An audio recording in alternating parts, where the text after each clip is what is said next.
जय हिंद दोस्त। बिहार में शिक्षकों ने लाठी व गुलदस्ता का वर्णन किया है, जिसको लेके अब के पाठक साहब ने सीधा कार्रवाई उनके ऊपर कर दिया है और ऑनलाइन आके उनके तनख्वाह पे रोक लगा दिया है। स्पष्ट होता है कि बिहार में शिक्षकों ने लाठी एक हाथ में लाठी एक हाथ में गुलदस्ता का वर्णन किया था, जिसका मतलब था स्पष्ट रूप से जो शिक्षकों ने अपना वर्णन बताया था कि सर, जो सही अधिकारी हैं, जो सही तरीके से बिहार राज्य में शिक्षा के लिए काम कर रहे हैं, उनको हम लोग गुलदस्ता देंगे, तथा जो शिक्षक भ्रष्ट हैं, जो भ्रष्टाचार के कारण शिक्षकों की नियुक्ति कर रहे हैं या भ्रष्टाचार के कारण शिक्षकों को परेशान करने का काम कर रहे हैं, उनको लाठी से ही स्वागत किया जाएगा। तो स्पष्ट है कि उनका उद्देश्य गलत नहीं है। उन्होंने अपने बातों में कहा कि श्रीमान, हमारा उद्देश्य गलत नहीं है, हमने तो केवल लाठी और गुलदस्ते का वर्णन इस आधार से किया कि बिहार राज्य में शिक्षकों की उन्नति हो और नए युवा नए तरीके से एजुकेशन ग्रहण कर सकें। इसके लिए जो भ्रष्ट नेता हैं, जो भ्रष्ट कर्मचारी हैं, उनको लाठियों से, तथा जो अच्छे नेता हैं, जो अच्छे कर्मचारी हैं, जो कि बिहार शिक्षा को आगे बढ़ाने और प्रगति करने का काम कर रहे हैं, उनको गुलदस्तों से हम लोग स्वागत करेंगे। लेकिन इसके बारे में नेताजी से बात हुआ तो उन्होंने स्पष्ट किया कि जो अतुल प्रसाद साहब ने किया है वो पूरी तरीके से स्पष्ट नहीं हो पाए हैं कि हमने लाठी की बात किससे की है और गुलदस्ता की बात किससे की है। लाठी की हमने बात उन्हीं व्यक्तियों से किया है जो कि भ्रष्ट हैं और भ्रष्टाचार के माध्यम से शिक्षकों की भर्ती कर रहे हैं या बेफजूल नियमों का पालन करा रहे हैं। लेकिन हमारा तो मानना था कि अतुल प्रसाद सर और के पाठक साहब सर बहुत अच्छे अधिकारी हैं और हम लोग के लिए अच्छा काम कर रहे हैं, अच्छा प्रगति देने का भी एक तरीके से कार्य कर रहे हैं। तो हम लोग अतुल प्रसाद सर के लिए गुलदस्ते की बात किए थे और जो भ्रष्ट हैं उनके लिए लाठी की बात किए थे। लेकिन अतुल प्रसाद सर ने इस पर कार्रवाई करते हुए सभी टीचरों के वेतन को रोक दिया है, जो कि इस धरना प्रदर्शन में शामिल थे।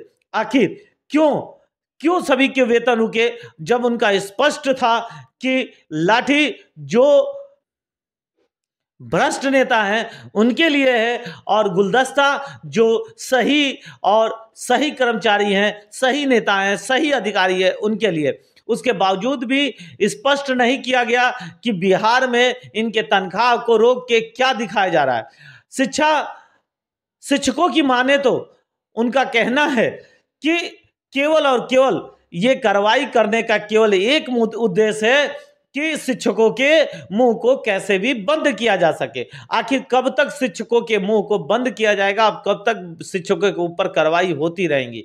जब शिक्षक ने किसी बात का गलत नहीं कहा है और जब शिक्षकों ने स्पष्ट रूप से कहा है कि लाठी उनको जो भ्रष्ट है, गुलदस्ता उनको जो शिक्षा विभाग में जांच करा रहे हैं, जांच करके जो गलत व्यक्ति हैं उनको बाहर कर रहे हैं, चाहे वो TRU 1.0 हो, 2.0 हो या 3.0 हो, उसमें भ्रष्ट अधिकारियों के ऊपर कार्रवाई करने की जो बात की जा रही है और जो शिक्षकों द्वारा कहा गया, स्पष्ट है कि उनका कोई गलत उद्देश्य नहीं था। बिहार में शिक्षा को आगे बढ़ाने का उद्देश्य था, बिहार में शिक्षा दिलाने का अच्छा उद्देश्य था, बिहार को कैसे प्रगति किया जाए इसका उद्देश्य था।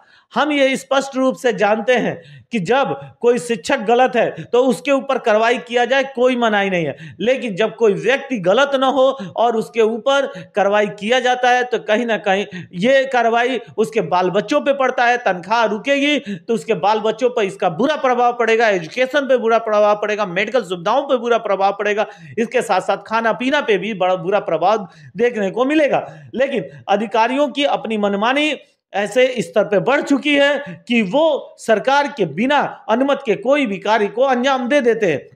मैं किसी भी सरकारी कर्मचारी से मेरा क्वेश्चन नहीं है, ना किसी अन्य व्यक्ति से। मेरा सीधा क्वेश्चन है बिहार के मुख्यमंत्री से कि क्या ऐसे आंख बंद करके मुख्यमंत्री बने रहना सही है? क्या बिहार में सरकार ऐसे ही चुप रहेगी? बिहार में क्या डबल इंजन की सरकार चलेगी? बिहार में क्या डबल नीति की सरकार चलेगी? मुख्यमंत्री साहब अपनी अलग नीति की सरकार चलाए और अधिकारी अपनी अलग नीति की सरकार कराए। आखिर कब तक बिहार को प्रगति नहीं मिलेगा? कब तक बिहार के लोगों को इंसाफ नहीं मिलेगा? कब तक शिक्षकों के साथ धोखाधड़ी होगा? लगातार शिक्षकों के पकड़े जाने, भाषा आर्ता की मांग को भी कोर्ट के द्वारा सरकार को सूचित किया गया कि आपके यहाँ विज्ञापन में छेड़छाड़ किया गया है, जिसके कारण योग्य शिक्षकों को बाहर किया गया है, जो कि बीपीएससी लेवल के शिक्षक भर्ती हुए थे और भाषा आर्ता में पास हुए थे। वैसे शिक्षकों का यदि बाहर कर दिया गया है तो इसके मतलब स्पष्ट है कि बिहार में अच्छे शिक्षकों की बहाली नहीं हुई और इस पे कभी भी जांच बैठाया जा सकता है और जांच में स्पष्ट रूप से निकल सकता है कि जो बिहार में धांधली हुई है, ऐसी धांधली पूरे इंडिया में कहीं भी आज तक शिक्षा विभाग में नहीं हुई है। और अभी तक की सबसे बड़ी धांधली के रूप में शिक्षा विभाग की भर्ती बिहार को देखा जा रहा है। आखिर नीतीश सरकार कब तक इस पे चुप्पी साधे रहेंगे? कब इनके ऊपर कार्रवाई करेंगे? दरभंगा, पटना, नालंदा जैसे अन्य अन्य जगहों से शिक्षकों की पकड़ाई शुरू हुई, जेल में गए, आधे शिक्षक फरार हैं, आधे शिक्षक कहीं ना कहीं से सूचनाओं के आधार पे पता चला है कि वो तालमेल बैठा के अपने कार्य को सफल प्राप्ति में सफल है। यानी खेला लगातार हो रहा है। अगर इनकी जांच सीबीआई द्वारा अगर कराई जाती है तो स्पष्ट है कि आधे से अधिक शिक्षक अभी भी वो हैं जो कि यहाँ पे बेफजूल किसी न किसी के माध्यम से पहुंच गए या अपने स्थान पे किसी के को अन्य को बैठा के पेपर दिलाए। आखिर कब तक बिहार राज्य की प्रगति को रोकने का प्रयास चलेगा?